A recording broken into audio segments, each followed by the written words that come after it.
और आदित्य भी अपने पापा से बहुत प्यार करता था। और आदित्य सिर्फ 4 साल की उम्र में ही इतना समझदार हो चुका था कि उसने कभी भी अपने पापा से अपनी माँ के बारे में नहीं पूछा, क्योंकि वो जानता था कि माँ के बारे में पूछने पर उसके पापा को बहुत दुख होगा। आदित्य के लिए मणि ही उसकी माँ और पापा दोनों थे। एक दिन मणि को एक स्टोर में अपनी कजिन सिस्टर कणिका मिलती है। मणि उसे देखकर बहुत खुश होता है। कणिका को यहाँ पर पता चलता है कि मणि वैसे तो एक कंपनी में नौकरी कर रहा है, लेकिन फिर भी वो एक बेहतर नौकरी की तलाश में है। और वो मणि को बताती है कि जिस कंपनी में वो नौकरी करती है वहाँ भी एक ओपनिंग है। और कणिका के रेफरेंस पर मणि कंपनी में इंटरव्यू के लिए चला जाता है। और कंपनी की बॉस मणि से इतनी इम्प्रेस होती है कि वो उसे सीनियर पोस्ट के लिए सेलेक्ट कर लेती है और मणि को अपॉइंटमेंट लेटर देते हुए अगले हफ्ते ज्वाइन करने के लिए कहती है। मणि काफी खुश था और वो अपने बेटे को एक अच्छी सी ट्रीट देता है। और अगले हफ्ते जब वो कंपनी में ज्वाइन करने के लिए जाता है तो उसे पता चलता है कि जिस पोस्ट के लिए उसे सेलेक्ट किया गया था उस पोस्ट पर पहले ही किसी को रख लिया गया है। और उसे यहाँ पर यह भी पता चलता है कि ये सब कणिका के कहने पर ही किया गया है, क्योंकि वो नहीं चाहती थी कि मणि लाइफ में उससे आगे निकले।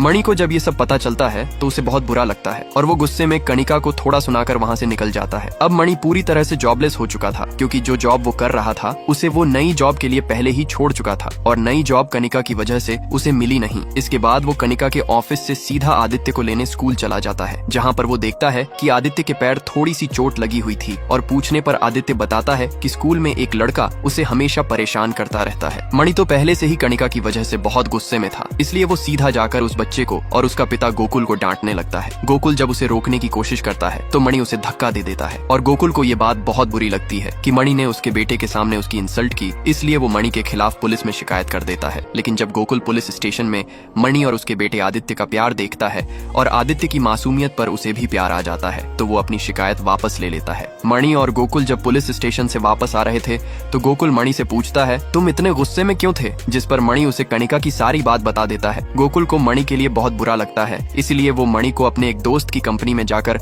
उसका नाम लेने के लिए कहता है। अगले दिन मणि उस कंपनी में जाता है और गोकुल के रेफरेंस की वजह से उसे टीम लीडर की जॉब मिल जाती है। लेकिन जैसे ही वो अपना अपॉइंटमेंट लेटर लेने के लिए एचआर से मिलता है, उसकी हालत खराब हो जाती है, क्योंकि एचआर कोई और नहीं बल्कि सिंधु थी। सिंधु को देखते ही मणि का सारा आत्मविश्वास जो उसने पिछले 4 सालों में जुटाया था एक ही पल में डगमगा जाता है, एक ही पल में डगमगा जाता है। इसीलिए वो घबराता हुआ सीधा गोकुल के पास जाता है और कहता है, मैं यहाँ काम नहीं कर सकता। पूरी बात सुनकर गोकुल उसे समझाता है, तुम फिलहाल अपने बेटे के बारे में सोचो, अगर तुम्हारे पास जॉब नहीं होगी तो उसका क्या होगा। गोकुल और अमित के समझाने पर मणि उस कंपनी में जॉब करने के लिए तैयार हो जाता है। जॉब के पहले दिन मणि अपनी टीम को अपना इंट्रोडक्शन देता है और उसकी टीम के सदस्य भी उसे अपना नाम वगैरह बताते हैं। मणि की टीम में सरवनन नाम का एक मजाकिया लड़का होता है जो मन ही मन सिंधु को पसंद करता था। सरवनन मजे लेते हुए मणि को ये सब बताने लगता है। असल में कंपनी में किसी को भी ये पता नहीं था कि सिंधु शादीशुदा है। मणि भी सरवनन की बातें मुस्कुराते हुए सुनता रहता है। अगले दिन सिंधु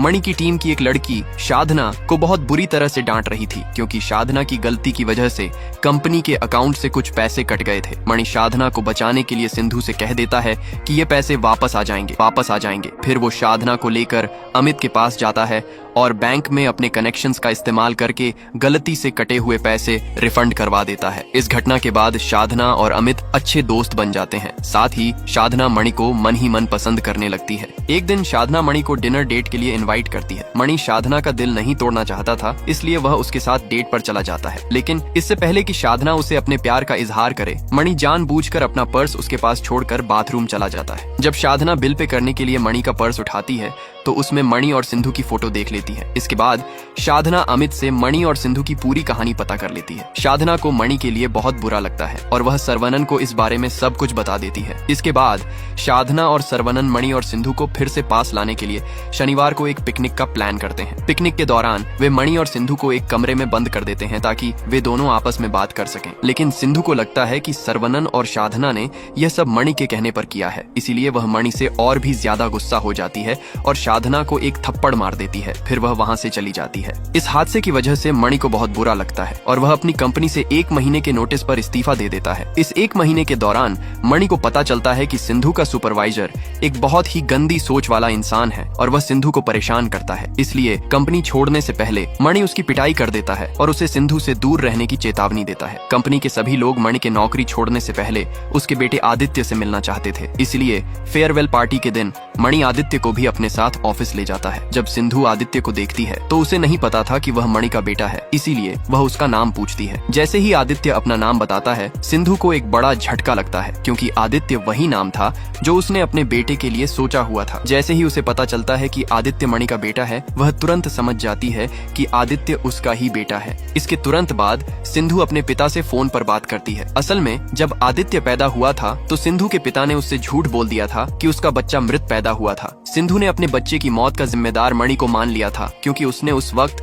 सिंधु का कॉल नहीं उठाया था। सिंधु का मानना था कि अगर मणि समय पर उसे अस्पताल पहुंचा देता तो शायद उसका बच्चा बच जाता। इसी वजह से वह मणि से मिले बिना ही अस्पताल से चली गई थी और उससे नफरत करने लगी थी। लेकिन आज जब उसे सच्चाई का पता चलता है तो वह पूरी तरह से टूट जाती है। वह मणि को सारी बात बताती है और फूट फूट कर रोने लगती है। मणि भी पूरी सच्चाई जानकर हैरान रह जाता है और सिंधु को माफ कर देता है, और इसी के साथ यह कहानी खत्म हो जाती है।